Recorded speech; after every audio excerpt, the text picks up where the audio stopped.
Hi there, what's up? Welcome back to the channel. If this is your first time here, my name is Tibi from Vectorburn, or Vectorburn Games on Twitch, and today we are going to discuss World of Warcraft's patch 8.2 and see what the patch brought. Is it positive? Is it negative? Is it something that's worth coming back for? I don't know, we'll discuss it later. Now, if you are already a subscriber of this channel, you might be going something like, "Oi, mate! What the hell is this garbage? This is not what I signed up for. Alright, bugger off." Um, I don't know why this was in an English accent, but anyway, I just want to reiterate that this channel is about 3 games. It's World of Warcraft, Elder Scrolls Online, and Path of Exile. Now, you can already find content for all 3 games, albeit World of Warcraft and Path of Exile are kind of outdated, because lately I've been playing ESO. But today we are going to take a look at World of Warcraft, because a lot of you guys have been asking me what do I think about patch 8.2. So I renewed my subscription and I've taken a look, and today we are going to discuss 8.2. So without any further ado, let's get into the video.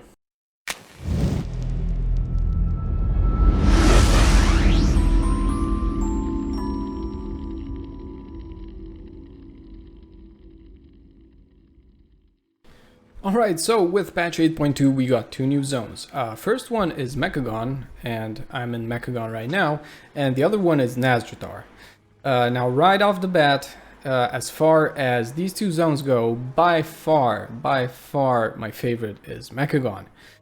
We got to Mecca Gone looking for King Mecca Gone, and when we get to the island, this is kind of a spoiler if you haven't played it yet, but when we get to the island we actually meet his son, which is Prince Mecca Gone, and he tells us that his father kind of is off the rails a bit, and he wants to forcibly convert all the gnomes, all the mecha gnomes that are half gnome, half robot, into complete robot, because there's a curse of flesh, which is, you know, not efficient.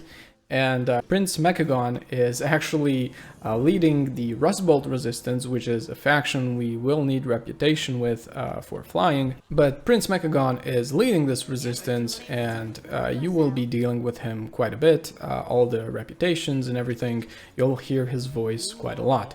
Now, as far as the Mecca Gone Island goes, I really love it. It really reminds me of the Timeless Isles, which I know it was Pandaria, nobody loved it, whatever. As far as patches go, Timeless Isles was really good. Now, if you recall, on the Timeless Isles, whenever you just walked around, you could always find a bunch of people just grouped up in the location where rare mobs dropped some kind of mounts, and that is the exact same thing in Mecca Gone as well. We have 2 main rares that drop mounts. One is Rustfeather, that drops like a mechanized wheel thingy.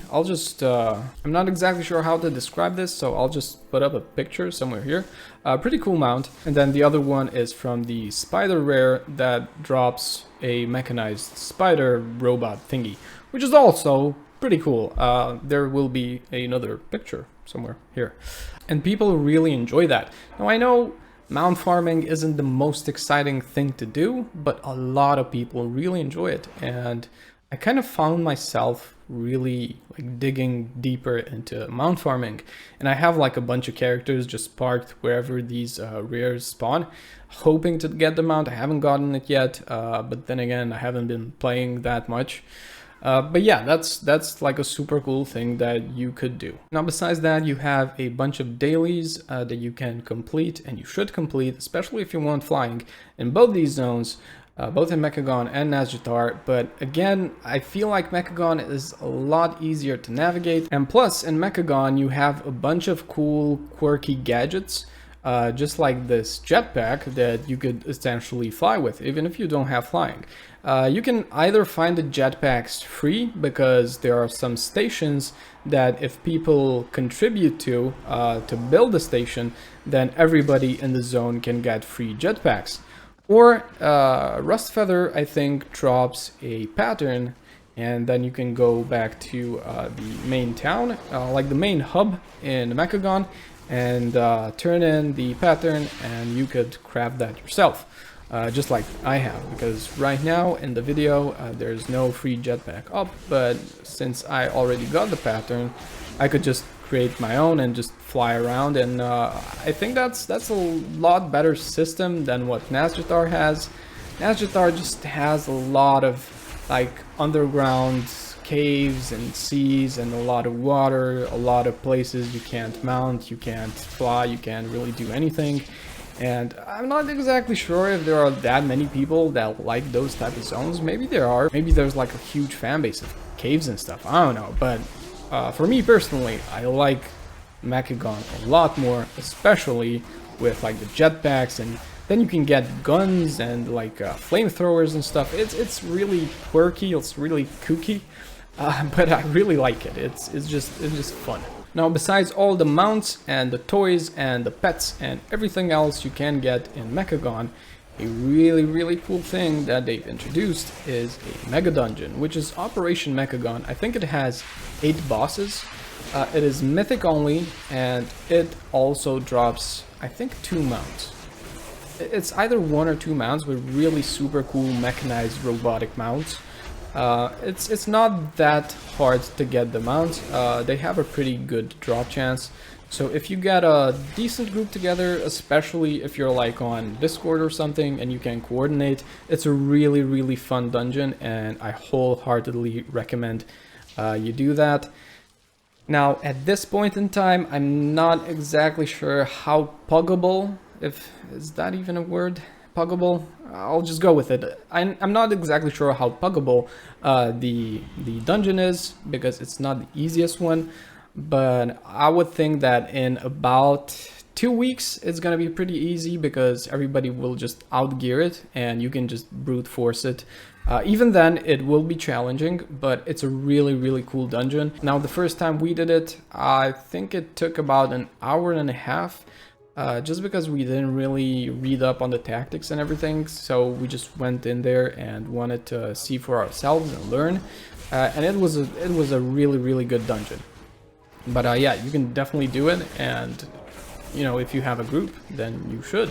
So in short, that kind of sums up Mecca Gone. So just to reiterate, you have a lot of mounts, a lot of really cool mounts. You have the mega dungeon, you have a bunch of cool gadgets and toys you can look forward to, and of course the eternal rep farming, which is not the most enticing or exciting system. But then again, you're going to be in the zone farming the rares for the mounts and doing your quests and stuff, so you might as well just knock them out and get the reputation so you could fly. If you are not that far behind like I am, because I don't have, well, maybe now I have, I think 2 or 3 revered of Pathfinder Part 1 and Pathfinder Part 2, so I'm really behind. But if you've been keeping up with this and maybe quit just before patch 8.2, then it will take you about a week, maybe a week and 2 days, only doing the quests and daily quests and world quests.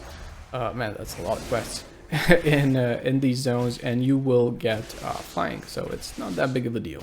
Alright, now let's take a look at Nazjatar. Alright, so Nazjatar, how the hell did we get here? So, long story short, there's the Horde chasing after the Alliance on the Great Sea, and then the Tidestone of Golgoneth, Ashera activated. It just shoots up from under the sea. Nazjatar is the capital city of the Naga, and it just splits open the sea, and all the boats and everything just fall into there. And now we have a large zone, the capital city of the Naga, just uncovered, and this was below water, but now with the Tidestone just, you know, parting the water, we can now go in, and that's where our whole journey and questing starts. Now, after you drop into the zone, you will be met with a significant leader from your faction, and shortly thereafter you will be making a new alliance. Now, this will be the Waveblade and Cohen for the Alliance, and the Unshackled for the Horde. This will be a faction that you will need to get reputation with in order to get flying, so this is also included in the Pathfinder Part 2. and you will need to only get revered with either the Waveblade or the Unshackled, depending on your faction. Now, just like in Mecca Gone, you will have a bunch of daily quests here, but the main difference is that in Nazjatar you will have a lot more world quests, just like in any other zone. So you will have about 7, 8, maybe 9 world quests, depending on how regularly you do these, while in Mecca Gone you will only have one world quest, but that will award you with 850 reputation each time you complete the world quest, and you can do this every day. So you will kind of get reputation kind of at the same pace. I would say that in Nazjatar you can get faster reputation than in Mecca Gone, simply because I think there are more world quests, or you could get lucky and get more world quests, and the story also kind of progresses a bit faster than in Mecca Gone. But as a zone as a whole, I don't really like Nazjatar that much. It could have been really good. I know Preach just made a video talking about Nazjatar. Well, he also talked about Mecca Gone, but that's neither here nor there.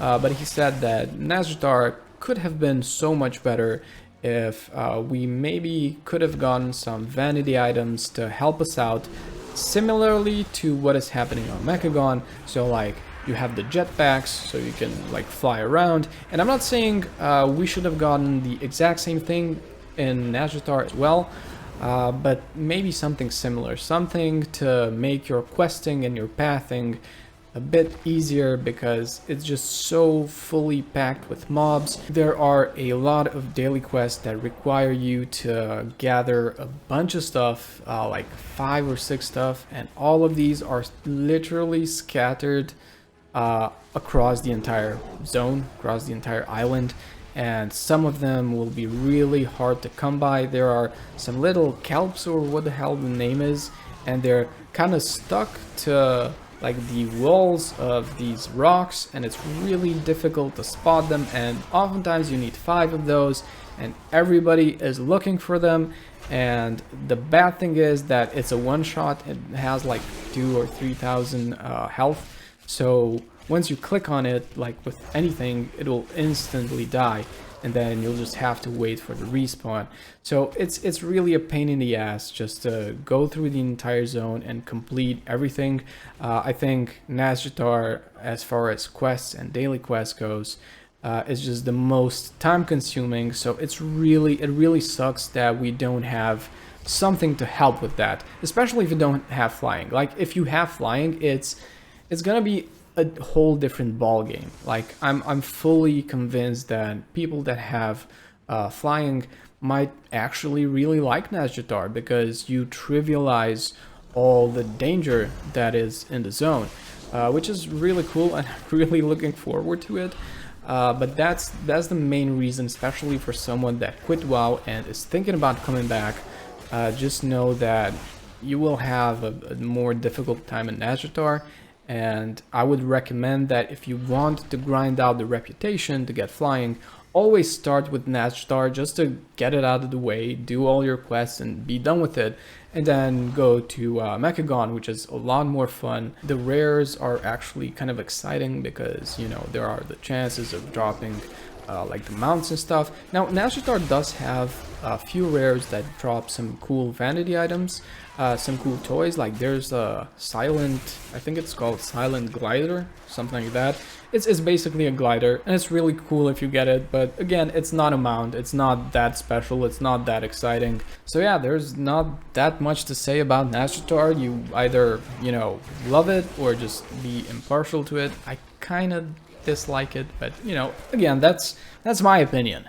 Now, as PewDiePie says, I know I'm not supposed to have an opinion, but you know, this is just my opinion. Now, as a little side note, if you want to hear something a bit outrageous, is that they actually, oh my god, they actually introduced a daily quest, and it pops up daily, and sometimes you get to do that twice in a day, and it's literally, it's Bejeweled.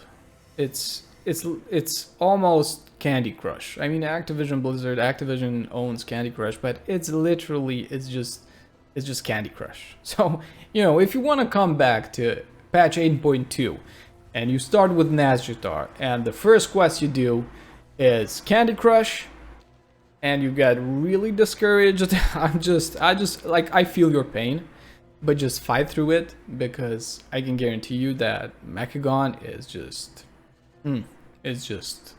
top notch. But yeah, Nazjatar, it is what it is, you know.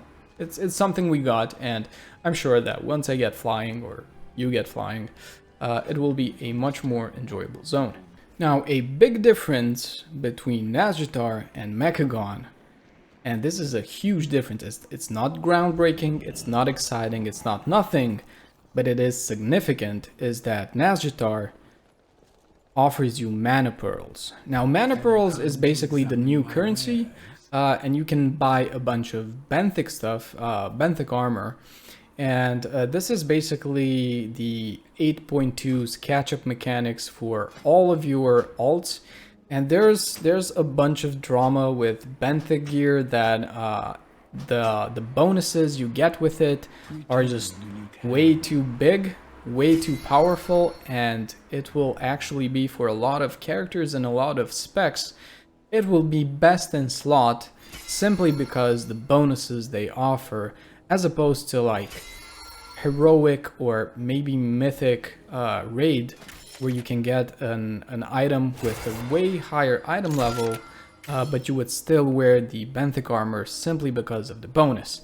Now that's, I don't want to get into that, because that's, you know, that's whatever. It really affects just the small niche players that are like top end mythic raiders, and I can kind of see how they wouldn't be okay with it, but me as a casual, and let's face it, 95% of the WoW player base is casual, they won't really be affected by this. What's more, it's gonna be a great catch-up mechanic. Again, if you've quit like me at kind of the beginning of Battle for Azeroth, benthic armor will be a great way to just catch up item level wise. You won't outgear someone that has been actively playing and they have like 420, 430 item level gear. That's still going to be better, but benthic armor is really good as a catch-up mechanic, and I like it. Also, the good thing is that it's really not expensive. As you saw, it's only 5 mana pearl per item, and the good thing is that if you have one main character where you have a bunch of pearls, you can just buy these little tokens and then send them off to any alts you want to gear. Again, this is kind of reminiscent of the Timeless Isles, where by killing elites or rares or stuff, you could get these little tokens, and you would click on it and it would create an item appropriate for your character, but you could also send this to alts. So this is a good catch-up mechanic. In my opinion, I like it. And again, this will only affect a few mythic raiders, but yeah, that's the benthic system. Now, just a few more things that I haven't mentioned, but I'll just go through them really quickly, because these topics are probably a video in its own. Is that one, for our Heart of Azeroth, which is basically our artifact, we got a kind of a new system which is called essences.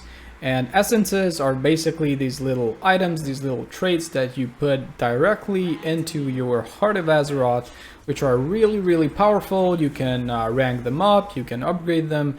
It offers a great deal of benefits, and it really like skyrockets the power of your character. So that is, again, that's a good system, that's a good progression system that you could look forward to.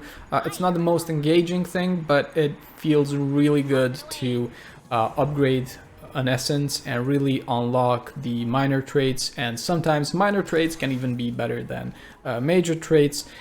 Again, it's probably a video in its own, but it's a really good system, and you can really feel your character get stronger. So that's a yay from me. I like the essences and the systems, especially because the Heart of Azeroth was nothing to write home about. It was a bad system from the get-go, and I think this is Blizzard's kind of attempt to make that a bit more exciting, I guess, maybe a little bit more interesting.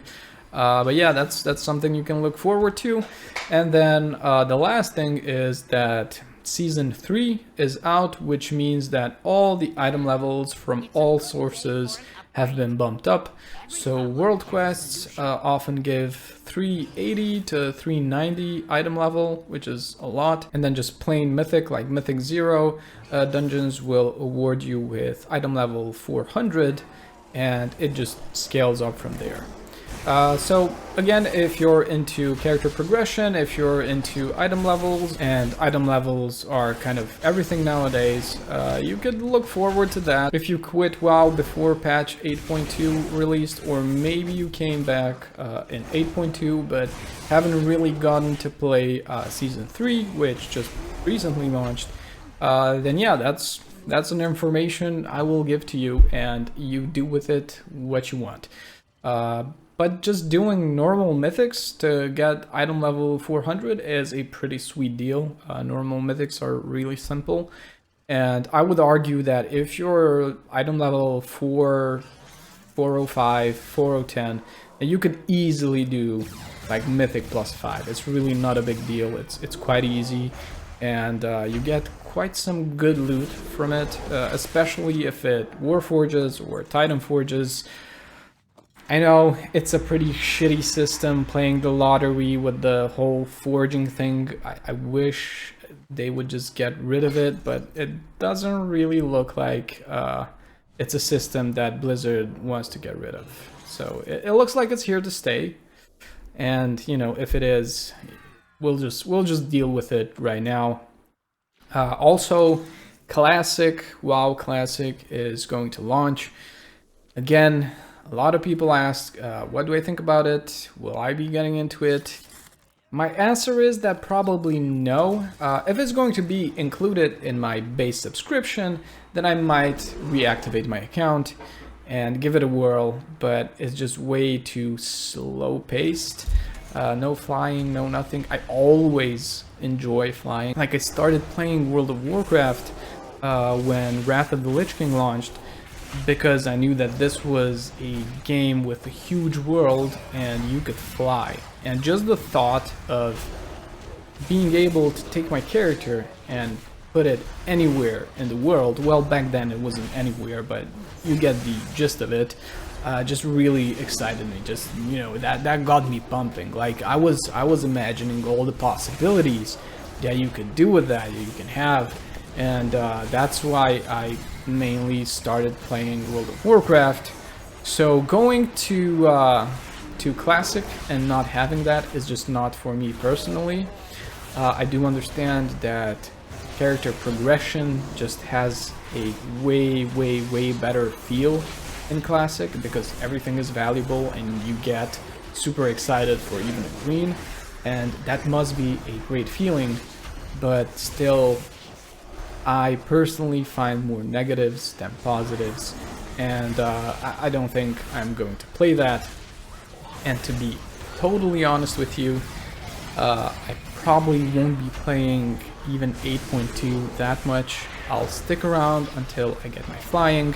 I'll stick around until maybe I get a few mount drops, maybe, hopefully, I don't know. But other than that, there's not that much to come back to. If you're thinking about, is it worth coming back, especially for 8.2, I would say yes and no. It's worth coming back to get the new mounts, to get the reputation, to get the flying, to go through the mega dungeon and complete the new raid, which is the Eternal Palace, you know, face off against the Shara. Once you do that, then there's really nothing new, nothing groundbreaking, nothing enticing. So I would say that 8.2 has a solid 1.5–2 months worth of content. I personally resubscribed. I checked it out. I really liked 8.2, but I don't think that it's going to keep me engaged with the game for more than a month.